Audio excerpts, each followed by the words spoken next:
우리 계속해서 예배란 무엇인가를 나누고 있는데, 예배란 무엇인가 오늘 세 번째 시간인데, 예배 가운데서 특별히 우리가 개인 예배에 해당하는 큐티에 대해서 여러분하고 좀 나누려고 합니다. 오늘도 제가 아까 매일 성경 광고를 드렸잖아요. 이 매일 성경이란 게 과연 뭐냐? 쉽게 얘기해서 큐티 교재입니다. 그럼 큐티가 뭔데 오늘 함께 잠깐 살펴보겠다는 거예요. 물론 교회 오래 다니시면서 이전에 큐티가 뭔지 또 체계적으로 배우셨던 분들이 분명히 있을 겁니다. 그러나 기초적인 내용은 반복해서 듣는다고 해서 아무 문제 없는 것이죠. 다시 한번 여러분 원리를 점검하고 또 여러분이 매일 개인적으로 묵상하는 이 성경 묵상에 중심을 좀 잡으셨으면 좋겠다. 그런 원리를 여러분하고 먼저 나누려고 하는 것입니다. 그래서 오늘은 큐티의 순서에 대해서 또 내용에 대한 설명을 잠깐 드리겠습니다. 먼저 지난주에 공부했던 내용들을 먼저 살펴보죠. 우리 지난주에는 예배 순서에 대해서 살펴봤는데, 예배는 하나님과의 만남이라고 그랬고요. 성도는 성경 읽기를 통해서 성경 공부, 성경 묵상, 성경 암송, 성경 적용, 또 찬양을 통해서 또 기도를 통해서 성도의 교제를 통해서 상담과 권면을 통해서 신앙서적을 통해서 하나님을 만나게 된다 그랬어요. 이렇게 우리는 일상 속에서 하나님을 다양한 방법으로 만날 수 있는데, 두 번째, 이런 하나님을 만나는 방법들을 특정한 시간과 공간에 재현하는 것. 그래서 특정한 시간과 공간에 모여서 찬양도 드리고 기도도 드리고 성경도 읽고 설교도 하면서 그렇게 교제하면서 재현하는 것을 가리켜서 예배라고 한다. 그래서 예배의 순서가 성경 읽기, 설교나 성경 봉독, 기도, 찬양, 교제, 헌신 이런 것으로 예배 순서가 구성이 된다 그랬죠. 세 번째, 그리고 예배의 대원칙은 뭐냐? 기도로 시작하고 기도로 마친다 그랬어요. 또 예배 시간에는 우리가 시와 찬송과 신령한 노래로 찬양을 올려드리는데, 시는 구약에 있는 시편을 의미한다. 찬송은 하나님의 인격과 하나님의 성품을 직접적으로 찬양하는, 칭찬하는 경배와 찬양을 말한다. 왕이신 나의 하나님, 당신은 위대하십니다. 당신은 높으십니다. 이게 경배와 찬양이죠. 또 신령한 노래도 있다. 우리가 흔히 복음성가라고 부르는 CCM. 여러분, CCM이 컨템포러리 크리스찬 뮤직이거든요. 컨템포러리, 현대 문화에 맞는 크리스찬 뮤직, 기독교 음악, 그게 CCM이에요. 근데 신령한 노래로 우리가 부를 수 있겠죠. 우리가 이런 내용으로 하나님을 찬양한다 그랬습니다.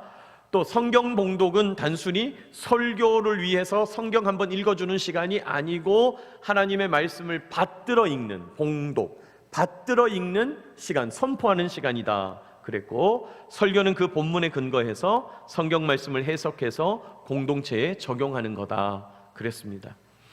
또 이외에도 삼위일체 하나님을 고백하는 신앙 고백이 있다. 그죠? 우리는 사도신경을 하는데요. 또 내 몸과 삶을 드린다는 고백으로 물질을 드리는 헌금하는 시간이 있다. 헌금은 돈을 드리는 게 초점이 있는 게 아니라 몸과 삶을 드리는 데 초점이 있다.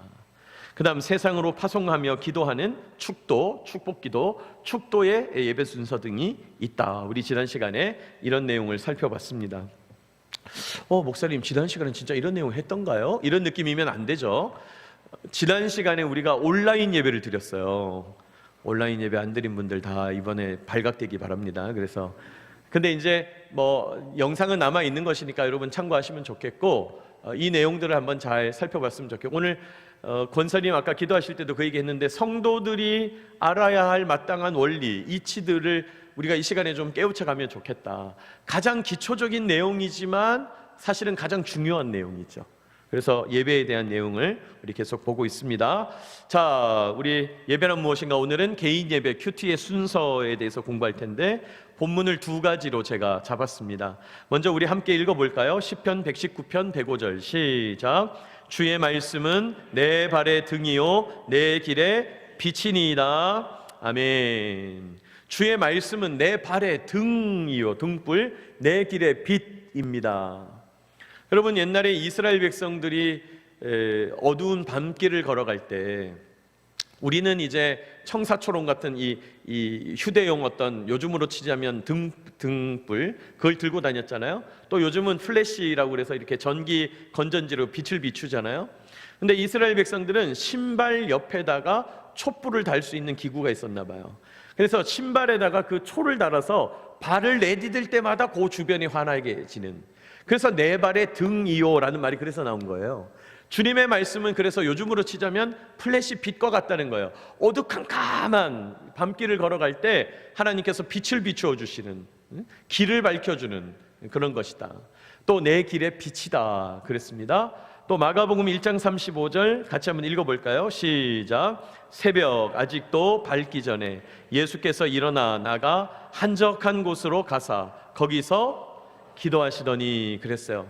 예수님이 하루를 시작하실 때 늘 새벽, 아직도 밝기 전에 일어나 나가서 한적한 곳, 시간적으로나 공간적으로나 조용한 곳에 찾아가셔서 기도하셨다. 이 예수님의 모범이죠. 여러분, 이 구절을 읽으면서 역시 예수님은 바른 생활 사나이였나 봐. 예수님은 일찍 주무셨을 거야. 그리고 아침에 일어나서 새벽 예배 드리신 것 같아. 근데 마태복음 1장을 제대로 읽어보면 이 35절 바로 위에 뭐가 나오냐면 예수님이 제자 베드로의 장모의 열병을 고쳐요. 그랬더니 발 없는 말이 천리 간다고 금방 소문이 퍼진 거예요. 그래서 베드로의 장모를 고쳐주시고 이제 저녁이 되셔서 베드로의 장모가 대접하는 식사까지 잘 마치셨어요. 이제 주무시거나 또는 다른 데로 이동하셔서 이제 내일을 준비해야 될 시간인데 사람들이 엄청나게 몰려온 거예요. 모르긴 몰라도 수십 명, 수백 명이 예수님께 기도받았을 거예요. 병을 고치신 거죠. 새벽 몇 시에 끝났을까요? 모르죠. 1시에 끝났는지 2시에 끝났는지 4시에 끝났는지 5시에 끝났는지. 제가 드라마 허준을 보니까 그거 비스무리하게 나오더라고. 과거 시험 보러 가야 되는데 충청도 어디서 이제 사람 고쳐줘가지고 동네 사람들 다 끌려온 거예요. 그래가지고 그러면 오늘 저녁까지 하겠습니다. 그랬더니 계속 동네 사람들 몰려와. 내일 점심때까지 하겠습니다. 그래도 막 계속 미루고 결국 허준은 시험 못 봤죠. 뭐 그 얘기처럼 예수님이 그렇게 하셨대요. 근데 놀라운 건 예수님이 그렇게 병 고치는 역사를 하신 다음에 그 다음날 또 일어나서 새벽 아직도 밝기 전에 기도하셨다는 거예요. 제가 출장 갔다가 너무 늦게 집에 와가지고 내일 새벽은 쉬어야 되겠다. 불가능하다. 예수님 입장에서는 관계없다. 그거는 1시간을 자더라도 기도하려면 할 수 있다. 근데 하여튼 중요한 것은 예수님께서 이 시간만큼은 너무너무 중요하게 여기셨다는 거예요. 여러분, 놀라운 건 우리가 1시간 잤다고 해서 밥 안 먹지 않잖아요. 내가 어제 3시간밖에 못 잤다고 밥을 거르지 않잖아요. 왜요? 중요하니까 밥은 먹어야죠. 마찬가지죠. 내가 주님과 대면하여 1대1로 은밀하게 기도하는 시간, 말씀 받는 시간, 하나님과 깊이 교제하는 시간은 너무 중요한 시간이죠. 예수님이 그렇게 하셨다는 거예요. 자, 오늘 이 본문을 본문으로 삼고 우리 큐티에 대한 얘기를 잠깐 나눠보십시다. 큐티는 개인 예배라는 거예요. 무슨 말인가? 여러분, 큐티라는 말은 quiet time이라는 단어에서 왔어요. quiet, 조용한 타임, 시간이죠. 이 조용한 시간은 아까 앞에서 봤던 예수님이 새벽 아직도 밝기 전에 시간적으로 한적한 곳에 가셨어요. 공간적으로 조용한 시간과 공간을 확보하셔서, 그래서 이제 영어권에서는 quiet time이라고 부른 거예요. 그래서 이제 이 대문자 머리 글자를 싸서 큐티라고 하는 거죠. 큐티, 기저귀 큐티 아니고 큐티.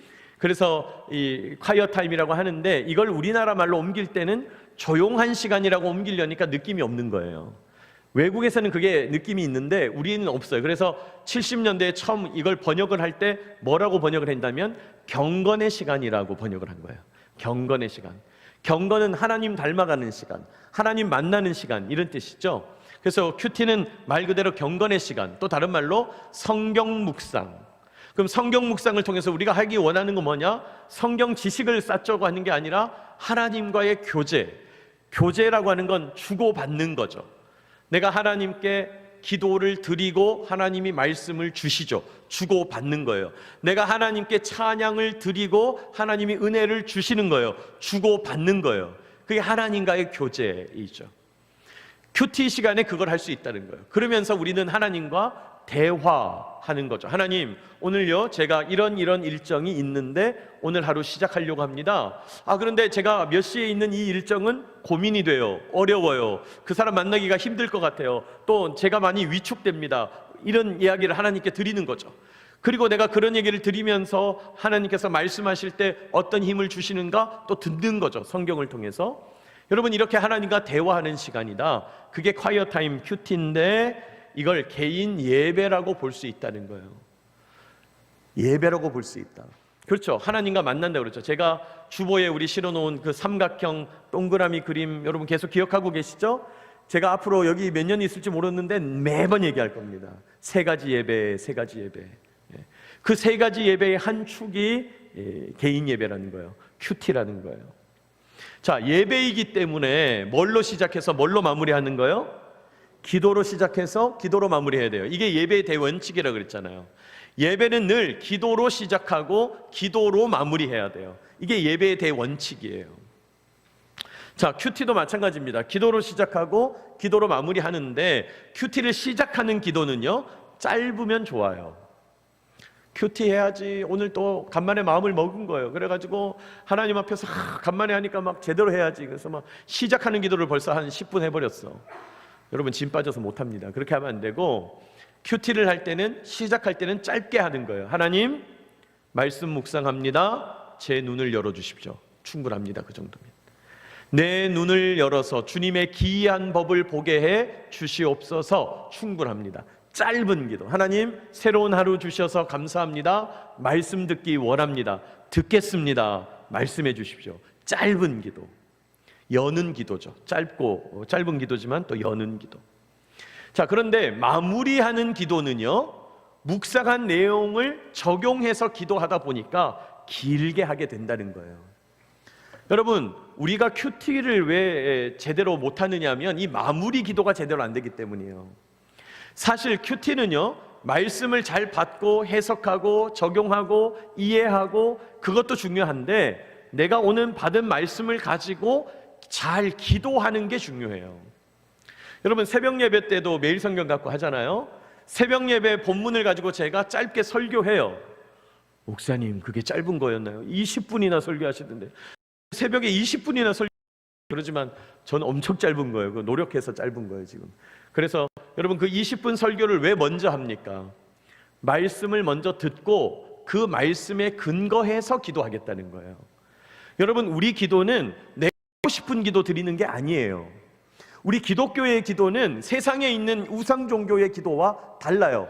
우상 종교 기도는 치성을 드리는 거예요. 열심을 내는 거예요. 내 정성을 보여주는 거예요. 근데 우리 기독교 기도는 정성을 보여주는 게 아니고 하나님의 진리 말씀 원리에 근거해서 기도하는 거예요.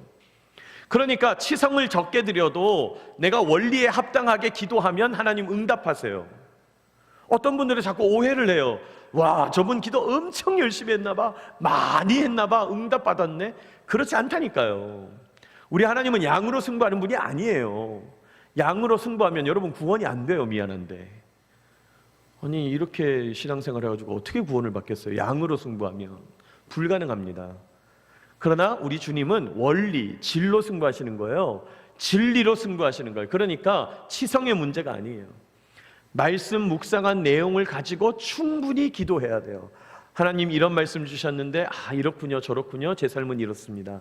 오늘 이런 말씀 문구가 있는데 이렇군요, 저렇군요, 오늘 제 삶에 이런 내용이 있습니다 라고 마무리할 때는 충분히 묵상한 내용을 가지고 기도해야 된다는 거예요. 자, 그렇게 이제 기도로 시작하고 나서는 성경을 읽게 되는데 성경을 읽을 때는 반복해서 3번, 많게는 5번 정도 정독해야 돼요. 여러분, 정독 아시죠? 정독 뭐죠? 집중해서 읽는다는 거예요. 생각하면서 읽는다는 거예요. 다른 말로 하면 질문을 가지고 읽는다는 거예요. 정독이라는 거는. 목사님 3번 정도면 충분하지 않나요? 근데 여러분, 레위기 말씀 한번 읽으면 이해가 돼요, 안 돼요? 청색, 홍색, 가는 꼰, 배실, 이게 무슨 말인지 모르잖아요. 상상이 안 되잖아요. 시각적인 언어를 이제 청각적인 언어로 놓으니까 이게 와닿지 않는 거예요. 그러니까 반복해서 읽으면서 정독을 해야 되는데 정독한다는 건 질문을 갖고 하는 거예요. 어떤 질문? 중심 내용이 무엇일까라고 질문을 하면서 오늘 이 본문을 통해서 무슨 말씀하고 싶은 건가? 여러분, 제가 그 말씀 드렸잖아요. 성경이라고 하는 것은 하나님이 우리에게 말씀하시려는 매개체라고요. 매개체. 이 성경이 쓰여지기 전에 하나님의 마음이 있었겠죠. 그 마음이 기록 언어로 성경으로 담긴 거예요. 수천 년 내려온 거예요. 그리고 오늘 우리가 읽어요. 그런데 이 읽을 때 이 성경을 통해서 내 마음에 이 성경을 처음 쓰실 때의 하나님의 마음이 다시 일어나는 거죠. 이해되세요? 그게 중심 내용이겠죠. 하나님이 말씀하고자 하시는 내용. 그걸 우리가 묵상하면서 질문하면서 우리가 성경을 읽어야 한다는 거예요. 그래서 큐티에서 정말 중요한 것은 해석을 멋들어지게 하는 게 아니에요. 큐티에서 정말 중요한 것은 오늘 본문을 잘 읽어내는 거예요. 성경 읽기를 해내는 거예요. 여러분, 성경도 이게 성경이 쓰여졌던 시대와 우리 사이에 문화적으로, 지리적으로, 시간적으로 이 갭이 있기 때문에 우리가 쉽게 좁혀지지 않아요. 그러나 자꾸 집중해서 정독해서 성경을 읽으면 성경의 문법에 익숙해지죠. 그래서 여러분, 중심 내용이 무엇인가를 늘 질문하면서 3번에서 5번 정독해야 된다. 정독하는 게 중요하다는 것입니다. 자, 그 다음에 이제 읽었다면 읽기만 하는 게 아니라 읽기와 동시에 이해가 일어나고 이해하는 것 동시에 적용이 일어나게 되어 있어요. 자, 특별히 중심 내용이 무엇인가를 가지고 읽었다면 다시 한번 이해하기 위해서 이번에는 하나님이 어떤 분이신가를 찾는 거죠. 오늘 본문에서 하나님은 어떤 분이시지? 여러분, 성경은요, 우리에게 지침을 주는 책이 아니에요. 많은 분들은 성경을 자꾸 이렇게 해라, 저렇게 해라, 하라, 마라, 뭐 어떻게 해라, 자꾸 그런 식의 계명집으로 생각하는 분이 있는데 성경은 그런 책이 아니에요. 성경은 쉽게 얘기하면 하나님이 우리에게 주신 같은 거예요. 무슨 편지? 연애 편지. 연애 편지 읽으면 잠 옵니까, 안 옵니까? 한 번도 못 연애 편지 읽으면 잠 와요, 안 와요? 잠이 안 오죠. 어떻게 연애 편지 읽는데 잠이 옵니까?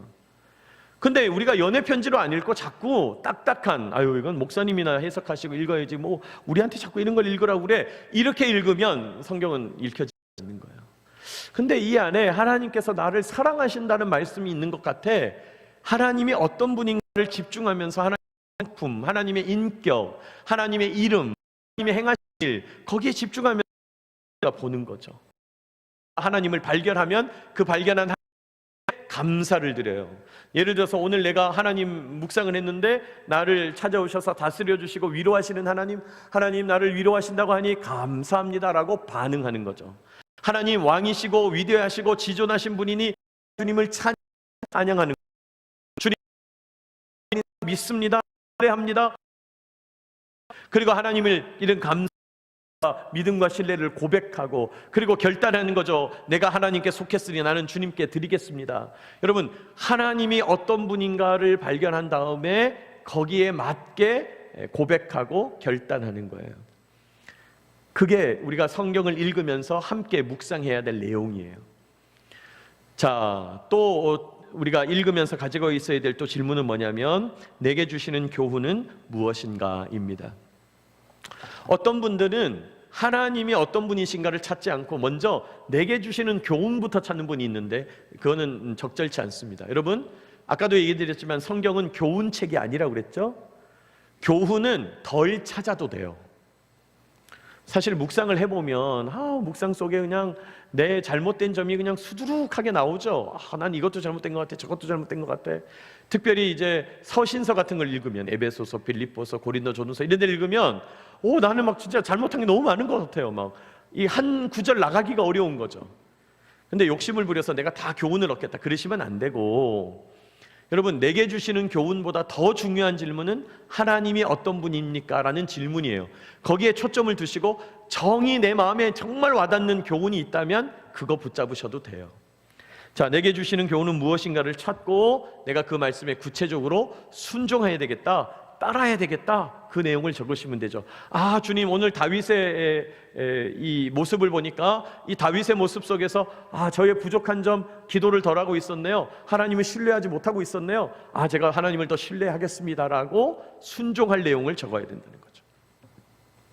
그렇게 성경을 읽고 이해하면서 하나님은 어떤 분인가, 내게 주시는 교훈은 무엇인가, 그리고 내 삶에 적용하는 거죠. 고백을 드리고 결단을 드리고 또 순종하겠다고 기록하는 적용이 있다는 거예요. 자, 이렇게 이제 큐티를 하면서 우리가 성경을 읽고 이해하고 적용해 가는 것인데, 특별히 이 그리고 여기 지금 내게 주시는 교훈에 순종해야 될 내용들 중에 하나님이 나한테 하신 명령, 하나님 오늘 명시적으로 나에게 이렇게 명령하시는군요. 저희가 하나님의 명령을 받들겠습니다. 또 모델로 주신 모델로 주신 내용, 아까도 말씀드렸지만 다윗을 보니까, 오늘 사무엘을 보니까, 오늘 아브라함을 보니까 제가 이렇게 해야 되겠군요. 모델. 그 다음에 죄를 발견할 수도 있죠. 하나님, 사울 왕이 이렇게 어리석게 행했군요. 사울 왕이 지은 죄가 저에게도 있는 것 같습니다. 죄도 찾은 거죠. 또 하나님이 주시는 약속이라든가, 또 성경의 인물이 드리는 기도라든가, 그들이 품고 있는 의도와 생각이라든가, 이런 것들을 우리가 이제 발견해낼 수 있겠다는 거예요. 자, 그 다음에 이제 적용을 하는데, 아까 적용이라는 것이 뭐냐면 여러분, 이겁니다. 적용이라고 하는 것이 바로 지금 깜빡거리는 이게 적용이에요. 하나님은 어떤 분이신가를 찾고 그걸 내 삶에 연결하는 거죠. 감사를 드린다, 찬양을 드린다, 믿음과 신뢰를 고백한다, 결단과 헌신을 드린다. 이게 적용이죠. 내게 주시는 교훈도 마찬가지, 이게 적용이에요. 하나님의 명령이 무엇인지, 나에게 주시는 본 모델은 무엇인지, 약속은 무엇인지, 기도는 무엇인지, 이런 걸 찾는 것이 적용인데, 자, 이렇게 우리가 적용거리를 찾을 때, 적용이라고 하는 것은 이렇게 말씀과 삶을 연결하는 것인데, 적용거리를 찾을 때 원칙이 있다는 거예요. 첫 번째, 구체적으로 적용해야 돼요. 어떻게 적용하라고요? 구체적으로 적용하기 위해서 4W1H라고 제가 적었어요. 목사님, 이거 6하 원칙이니까 4 더하기 1은 5니까 한 개 빠진 거 아닙니까? 이렇게 생각할 수 있는데, 여러분, 뭐가 빠졌죠? 여기서 일부러 제가 뺀 거예요. 뭐가 빠졌죠? 왜가 빠졌죠. 왜가 빠졌죠. 여러분, 구체적으로 이 적용할 때 왜는 왜 안 해도 될까요? 뭐 왜예요? 하나님 말씀하셨으면 그냥 하는 거지. 이유가 없어요, 그거는. 그러니까 왜는 넣을 필요가 없는 거예요. 대신 내가 언제 할 건지, 예를 들어서 하나님께서 나한테 기도하라는 마음을 주셨어요. 적용했어요. 네, 주님, 오늘 말씀에 나에게 명령하시는데 기도하라고 하시는군요. 네, 기도하겠습니다. 이러면 적용이 안 되는 거죠. 구체적으로 계획을 세워야죠. 언제 기도하지? 주님, 제가 오늘 저녁에 저녁 식사 마치고 산책 마치고 나서 잠자리 들기 전에 제가 몇 시에 기도하겠습니다. 어디서 기도하지? 안방에서 하겠습니다. 누구와 기도해야 되지? 누구와 할 수는 없지만 개인 기도를 하지만 제가 누구누구를 위해서 기도하겠습니다. 무엇을 기도하지? 그 사람의 이런 문제 저런 문제, 구체적으로 가정 문제, 재정 문제, 이 문제를 놓고 기도하겠습니까? 어떻게 기도하지? 소리를 내서 기도할 수는 없을 것 같으니까 제가 조용하게 그냥 이 자판을 쳐서 컴퓨터에 기록하면서 기도하겠습니다. 여러분, 기도를 어떻게 할 건지 아주 구체적으로, 그래야 적용이 되죠. 그래야 내가 그 말씀을 실천할 수 있다는 거예요. 여러분, 지금도 수많은 교회에서 말씀대로 살아야 합니다. 실천해야 합니다. 우리는 그리스도인답게 살아야 합니다. 삽시다. 맨날 외치죠. 삽시다. 수많은 분들이 대표 기도를 하면서 지난 한 주간도 주님 뜻대로 살지 못하고 아니, 무슨 주문해 오는 것도 아니고 왜 맨날 똑같은 기도를 하는 거죠? 여러분, 왜 그러냐? 우리가 구체적으로 적용하지 않기 때문이에요. 구체적으로 적용하면 실제로 그 말씀을 내가 적용함으로써 얻는 유익을 깨닫게 돼요. 기도했더니 하나님께서 이렇게 바꾸셨어. 내가 구체적으로 적용해서 실천할 때 하나님이 행하시는 일을 보게 되는 거죠. 중요합니다. 두 번째, 개인적으로 적용해야 돼요. 무슨 말이냐? 자꾸 큐티를 하면서 남한테 적용하는 분이 있어요. 이 말씀은 우리 옆집 김 집사가 들어야 하는데 진짜 아쉽다. 그 사람한테 말해주고 싶다. 막 이런 생각이 들죠. 예? 이 말씀은 우리 집사람이 들어야 하는데, 이런 남편들이 있죠. 이 말씀은 우리 아내가 들어야 되는데, 또 이런 말씀은 우리 남편이 들어야 되는데. 아니다. 하나님의 말씀은 나에게 적용하는 거예요. 나에게. 다른 사람에게 적용하면 안 돼요. 예? 여러분, 특별히 한국교회 교인들이 다른 사람한테 적용을 너무 잘하죠. 예? 신앙생활 그렇게 하면 안 됩니다. 막 충고해. 막 도대체 왜 충고하는 거예요? 여러분, 함부로 충고하지 마세요. 목사인 저도 충고 안 하는데, 저는 교인들 한 분 한 분이 너무 귀해가지고 막 오기야 금이야, 막 후 불면 날려갈까, 내가 괜히 말하면 한마디에 상처받을까, 나는 막 이렇게 존귀하게 VIP 대접을 하는데 글쎄 이상한 분들이 막 자꾸 충고해가지고 교회 안 나와버려. 미치는 거지 완전. 여러분, 충고 함부로 할 거 아니에요. 옛날에는 충고라는 말이 긍정적인 의미였어요. 옛날에는 충고를 해주면 고마워했어요. 네? 근데 요즘은 그렇지 않습니다. 그런 시대도 아니고. 충고하지 마시기 바랍니다. 그리고 충고가 진짜 필요하면 지도자와 상의해야 합니다. 여러분, 아무리 내가 잘하는 분이고, 아무리 내가 익숙한 분이고, 저분 우리 교회 벌써 몇 년 다닌 분이야, 또 나하고 한참 나이 차이가 나, 연배가 내가 높아, 또는 내가 잘 아는 분이고, 또 뭐 선후배 관계야. 아니요, 여러분, 충고를 진짜 해야 되겠거든 지도자와 상의하세요. 함부로 막 충고하지 마세요. 특별히 젊은 분일수록 더 충고하면 안 됩니다. 충고를 할 때 조심해야 돼요. 요즘은 더더욱 그렇습니다. 그러니까 적용은 남한테 할 것이 아니고 나한테 하는 거다. 나한테 하는 거다. 목사님, 자기는 막 남한테 다 적용해놓고 우리 보고는 자기한테만 하라고 그런다고 그럴지 모르지만, 사실 저도 성경 말씀을 묵상하면서 사실은 저한테 하는 말이죠. 여러분, 그렇잖아요. 설교자가 내가 감동이 안 되는데 전하면 그건 사기꾼이죠. 그건 잘못된 거 아니에요? 내가 이 말씀에 감동이 안 돼, 내가 이 말씀이 별로 와닿지 않아, 그런데 제가 그냥 앵무새처럼 이런 말이에요 저런 말이에요 그냥 신학서적이나 뒤져서 설교하면, 여러분, 그건 나쁜 설교죠. 그건 잘못된 설교죠. 저도 그렇게 설교하지 않거든요. 여러분도 마찬가지입니다. 하나님 말씀을 받을 때 남한테 적용하지 말고 나에게 적용하시기를 축복합니다. 이거 적용의 원칙에서 너무 중요해요. 너무 중요해요. 개인적으로 적용해야 돼요. 자기에게. 그 다음에 세 번째, 검증 가능하게 적용해야 돼요. 검증 가능하게. 조금 잘렸군요. 검증 가능하게 적용해야 된다. 이게 무슨 말인가? 적용을 할 때 막연하게 하면 안 돼요. 네, 주님, 오늘 하나님이 사랑이시라고 그랬는데 제가 사랑하겠습니다. 이건 막연한 적용이죠. 어떻게 사랑하냐고, 누구를 사랑하냐고, 어떤 방법을 가지고 사랑할 거냐고. 여러분, 막연한 적용은 안 되죠. 구체적인 액션 플랜, 실천 계획이 있어야 돼요. 있어야 돼요. 그리고 여기는 뭐 제가 적진 않았습니다만, 또 어떤 분들은 펜슬, P를 써서 연필로 적어야 된다. 그러니까 무슨 말이냐면 적용하기 위해서 반드시 적어야 된다. 적는 것을 강조하는 분도 있어요. 여러분, 영국 속담에 그런 속담이 있다고 그래요. 흐릿한 기록이 뚜렷한 기억보다 좋다. 우리의 기억이 아무리 뚜렷해도 흐릿한 기록이 훨씬 정확하다는 거예요. 여러분, 우리는 그래요. 인지 능력 자체가 한계가 있어요. 그리고 우리의 기억은 자꾸 왜곡돼요. 시간이 지날수록. 그러니까 이 기록이라는 것이 중요하죠. 적용할 때 기록해야 된다는 거예요. 자, 이런 순서를 가지고 기도로 시작하고 기도로 마무리하고, 읽고 이해하고 적용하면서, 이런 순서를 가지고 이제 말씀을 묵상하게 되는데, 그러면 이렇게 내가 개인 예배 드리는 것으로 말씀 묵상이 끝나냐? 아니라는 거예요. 성경 묵상의 완성, 성경 묵상의 꽃은 나눔이에요. 내가 묵상한 내용을 나누어야죠. 목장 소그룹이 그런 의미에서 참 좋죠. 나누어야죠.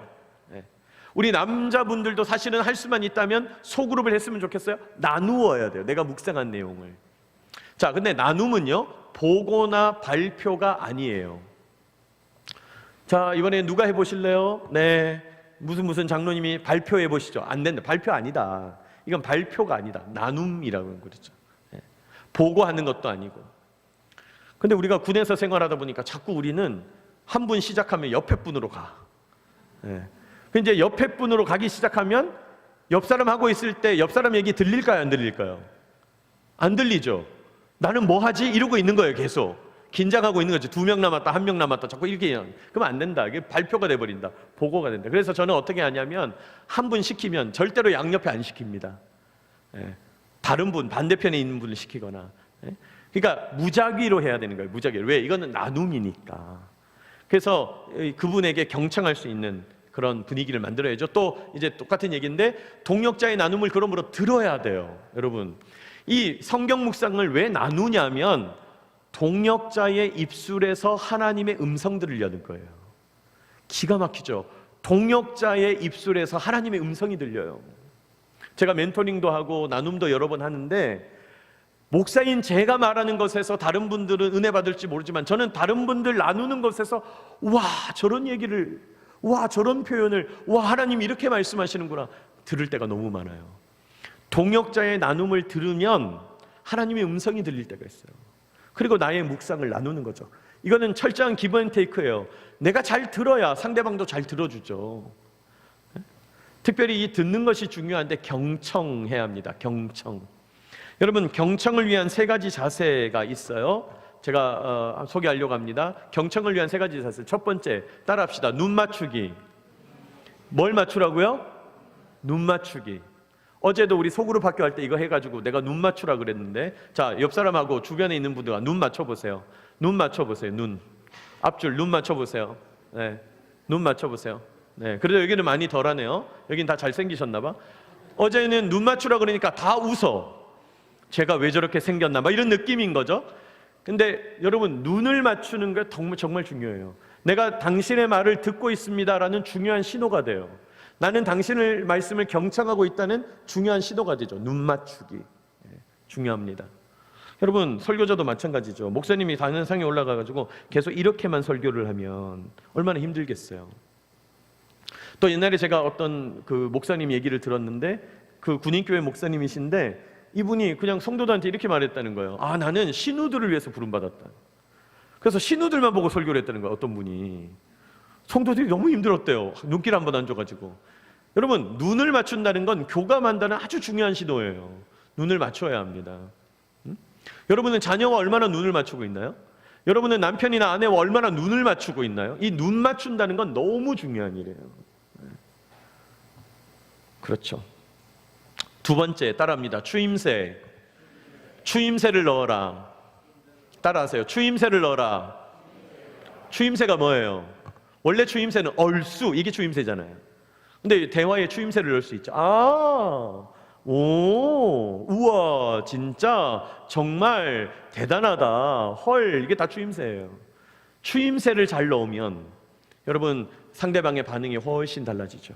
추임새를 하고 있으면 상대방이 내가 듣고 있다는 말을 느낌이 있는 거죠. 저는 어떤 추임새를 갖고 있냐면, 그냥 제가 설교를 들으면서 회중석에 앉아 있을 때도 이런 추임새겠거든요. 내가 이런 추임새.